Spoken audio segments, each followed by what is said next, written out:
خوش آمدید۔ آج ہم اپنے ذہن کی ان گہرائیوں میں اترنے والے ہیں جہاں ایسے اصول کام کرتے ہیں جن کا ہمیں اندازہ بھی نہیں ہوتا۔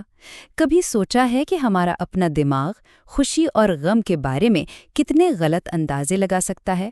چلیں آج ایسے ہی کچھ چھپے ہوئے رازوں سے پردہ اٹھاتے ہیں۔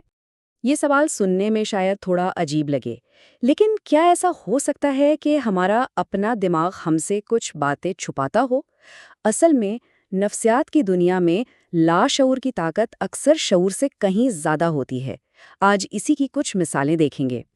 تو اپنی پہلی حقیقت کی طرف بڑھتے ہیں، اور یہ ایک ایسی بات ہے جسے سن کر اکثر لوگوں کو لگتا ہے ارے ہاں، یہ تو بالکل میرے ساتھ ہوتا ہے۔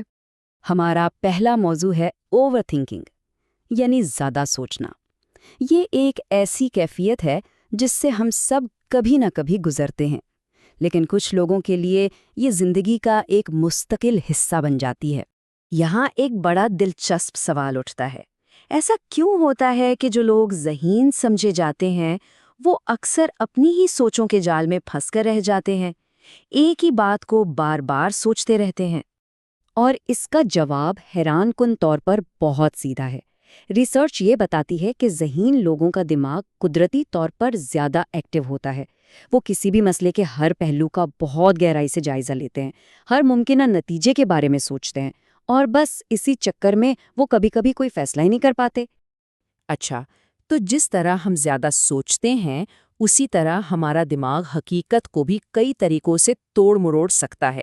آئیے اب دماغ کے کچھ ایسے ہی دلچسپ فریبوں پر ایک نظر ڈالتے ہیں۔ سب سے پہلی بات تو یہ ہے کہ ہمارا دماغ مستقبل میں محسوس ہونے والے جذبات کا اندازہ لگانے میں بالکل اچھا نہیں ہے۔ جیسے ہم سوچتے ہیں کہ لاٹری نکل آئی تو زندگی بھر کی خوشی مل جائے گی، لیکن حقیقت میں وہ خوشی بہت تھوڑے وقت کی ہوتی ہے۔ بالکل اسی طرح کسی ناکامی کا دکھ بھی وقت کے ساتھ بہت ہلکا ہو جاتا ہے۔ اور یہ سنیے، ایک اور مزیدار بات یہ ہے کہ ہمارے دماغ کے لیے تصور اور اصل یادداشت میں فرق کرنا بہت مشکل ہوتا ہے۔ کبھی کبھی کوئی ایسا واقعہ جسے ہم نے صرف سوچا ہو، ہمارا دماغ اسے ایک سچی یاد کی طرح محفوظ کر لیتا ہے، اور یہ چیز حقیقت کے بارے میں ہماری پوری سمجھ کو بدل سکتی ہے۔ اور آخر میں ایک اور اہم بات، ہمارا دماغ منفی یادوں کو زیادہ شدت سے زیادہ مضبوطی سے یاد رکھتا ہے۔ اسے نیگیٹیوٹی بائس کہتے ہیں۔ ارتقائی طور پر تو یہ ہمیں خطرے سے بچانے کے لیے تھا، لیکن آج کی دنیا میں یہی چیز ہمیں ماضی کی تلخ یادوں میں پھنسا کر رکھ دیتی ہے۔ چلیں دماغی فریبوں سے اب آگے بڑھتے ہیں اور بات کرتے ہیں جذبات کی طاقت پر، کیونکہ احساسات صرف دماغ میں نہیں ہوتے، ان کا ہمارے جسم پر بھی بہت گہرا اثر ہوتا ہے۔ یہ ایک واقعی حیران کر دینے والی سائنسی حقیقت ہے کہ جب ہمیں کوئی جذباتی تکلیف ہوتی ہے، جیسے کسی اپنے سے بچھڑنے کا غم، تو ہمارے دماغ کے بالکل وہی حصے ایکٹیو ہوتے ہیں جو جسمانی چوٹ لگنے پر ہوتے ہیں۔ یعنی اس کا سیدھا سا مطلب یہ ہے کہ دماغ کے لیے دل ٹوٹنے کا درد ایک ٹوٹی ہوئی ہڈی کے درد جتنا ہی اصلی ہے۔ یہ صرف کوئی کہاوت نہیں ہے، یہ ایک بائیولوجیکل حقیقت ہے جو بتاتی ہے کہ جذباتی زخم کتنے گہرے ہو سکتے ہیں۔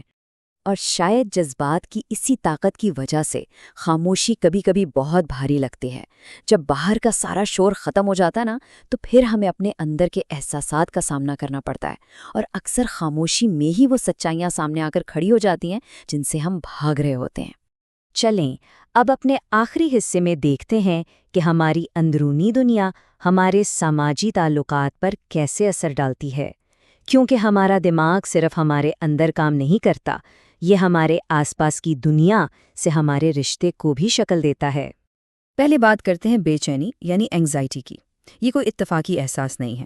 ماہرین کہتے ہیں کہ یہ اکثر ان چیزوں کو کنٹرول کرنے کی کوشش سے پیدا ہوتی ہیں جو ہمارے اختیار میں ہوتی ہی نہیں۔ جب ہم ہر چیز کو قابو کرنے کی کوشش کرتے ہیں تو دماغ بے چین ہو جاتا ہے۔ اچھا، اب ایک بہت ہی دلچسپ تضاد پر نظر ڈالتے ہیں۔ یہ تضاد ہے ہمارے اندرونی احساسات اور ہمارے بیرونی تاثر کے بیچ، یعنی جو ہم اندر سے محسوس کرتے ہیں اور جو دنیا کو نظر آتا ہے۔ ایک طرف تو وہ لوگ ہیں جو بہت گہرے جذبات محسوس کرتے ہیں، لیکن کمال کی بات یہ ہے کہ وہ انہیں چھپانے میں بھی ماہر ہوتے ہیں۔ ان کے اندرونی دنیا بہت طوفانی ہو سکتی ہے، لیکن باہر سے اس کا اندازہ لگانا تقریباً ناممکن ہوتا ہے۔ اور دوسری طرف جب کوئی ہم سے ملتا ہے تو وہ ہماری باتوں سے پہلے ہمارے اعتماد کو بھانپ لیتا ہے۔ اس کا مطلب یہ ہوا کہ ہمارا جو بیرونی تاثر ہے نا، وہ ہمارے اندرونی احساسات سے زیادہ ہمارے اعتماد پر منحصر ہوتا ہے۔ کتنا دلچسپ تضاد ہے۔ تو یہ تو صاف ہے کہ سماجی تعلقات میں ہمارا تاثر کتنا اہم ہے۔ لیکن کیا ہوتا ہے جب کوئی انسان لوگوں سے بالکل ہی کٹ جاتا ہے؟